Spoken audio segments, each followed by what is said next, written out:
এই দুনিয়াରେ କେହି କାହାର ହୋଇନଥାନ୍ତି। ସମସ୍ତେ ନିଜ ନିଜ ସ୍ୱାର୍ଥରେ ଚାଲିଥାନ୍ତି। ସମସ୍ତେ ଚେଷ୍ଟା କରନ୍ତି କେବଳ ମୁଁ ହିଁ ଖୁସିରେ ରହିବି। ସେଥିପାଇଁ ତ କୁହାଯାଇଛି ଏଇ ଦୁନିଆ ସ୍ୱାର୍ଥପର।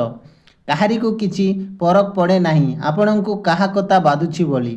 ଯେତେବେଳେ ଦରକାର ପଡ଼ିବ ଆପଣଙ୍କୁ ସାହାଯ୍ୟ ମାଗିବେ, କିନ୍ତୁ ଆପଣଙ୍କ କେତେବେଳେ ସମୟ ଆସିବ ଆପଣ ସାହାଯ୍ୟ ମାଗିଲେ ମନା କରିଦେବେ। ସମୟ ନାହିଁ ମୋ ପାଖରେ ପଇସା ନାହିଁ, ମୁଁ ଦେଇପାରିବିନି। କେତେ ଅଜବ ଏହି ଲୋକମାନେ। ଏସବୁ ସମସ୍ୟାରୁ କେମିତି ବଞ୍ଚିବେ ଜାଣିଛନ୍ତି? ତେବେ ଆସନ୍ତୁ ଜାଣିବା। ଯେତେବେଳେ ଆପଣ ସେଲ୍ଫ ଡିପେଣ୍ଡ ହେବେ, ଯେତେବେଳେ ନିଜ ଉପରେ ବିଶ୍ୱାସ କରିବା ଆରମ୍ଭ କରିବେ, ଯେତେବେଳେ ଆପଣ ନିଜକୁ ସକ୍ଷମ କରିବେ କି ମୁଁ କାହାରିକୁ ସାହାଯ୍ୟ ମାଗିବି ନାହିଁ, ମୁଁ ମୋ ଜୀବନ ଗଢ଼ିବି, ମୁଁ ମୋ ନିଜ ଗୋଡ଼ରେ ଛିଡ଼ା ହେବି। କାହିଁକି ନା ଏବେକା ଟାଇମ୍ ହିଁ ସେମିତି।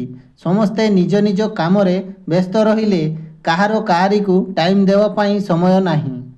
ଯଦି ଆପଣ କାଳି ରହିବେ ତ ଲୋକମାନେ ଆପଣଙ୍କର ଫାଇଦା ଉଠାଇବା ପାଇଁ ଚେଷ୍ଟା କରିବେ।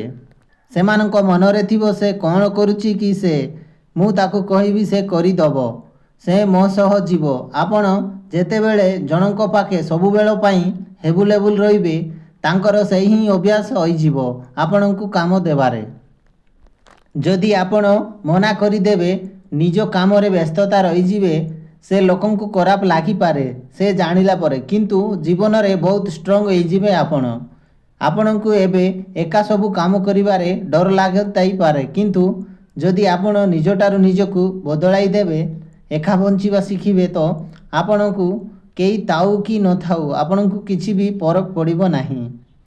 ଦେଖ, ଯେତେବେଳେ ଆପଣ ଆତ୍ମନିର୍ଭର ହୋଇଯିବେ ସେତେବେଳେ ଲୋକମାନେ ଆପଣଙ୍କ ପାଖକୁ ଆସିବେ। ସେହି ଲୋକମାନେ ଆପଣଙ୍କୁ ସୁଖ ଦୁଃଖ କଥା ପଚାରିବେ। କାହିଁକି ନା ଲୋକମାନେ ସହିପାରନ୍ତି ନାହିଁ କାହାର ଉନ୍ନତିକୁ। ଯେତେବେଳେ ଆପଣ ଅସୁବିଧାରେ ପଡ଼ିବେ ସେହି ଟାଇମ୍ରେ ଲୋକ ହସିବେ, ମଜାକ କରିବେ। ଆଉ ଯେତେବେଳେ ଆପଣ ଉନ୍ନତି ମାର୍ଗରେ ଚାଲିବେ ଲୋକମାନେ ହିଂସା କରିବେ। କାହିଁକି ନା ଏଇଟା ଦୁନିଆର ଲୋକମାନଙ୍କ ସହ ଚାଲିଛି। ସାଙ୍ଗମାନେ ଲୋକମାନଙ୍କ ଉପରେ ଡିପେଣ୍ଡ ନ କରି ଲୋକଙ୍କୁ କ'ଣ କହିବେ ସେସବୁ କଥାକୁ ଛାଡ଼ି ଦେଇ ଆପଣ ନିଜ ଇଚ୍ଛାରେ ଜୀଇବା ଶିଖନ୍ତୁ। ଜୀବନରେ ଏକା ବଞ୍ଚିବା ଶିଖନ୍ତୁ। ତେବେ ଆପଣ ଜୀବନରେ ବହୁତ ଖୁସିରେ ରହିବେ। ଭିଡ଼ିଓଟିକୁ ଲାଇକ୍ କରନ୍ତୁ ଏବଂ ଚ୍ୟାନେଲକୁ ନିଶ୍ଚୟ ସବସ୍କ୍ରାଇବ୍ କରିଦିଅନ୍ତୁ। ଭିଡ଼ିଓ କେମିତି ଲାଗିଲା କମେଣ୍ଟ ମାଧ୍ୟମରେ ନିଶ୍ଚୟ ଜଣାଇବେ। ଜୟ ଜଗନ୍ନାଥ।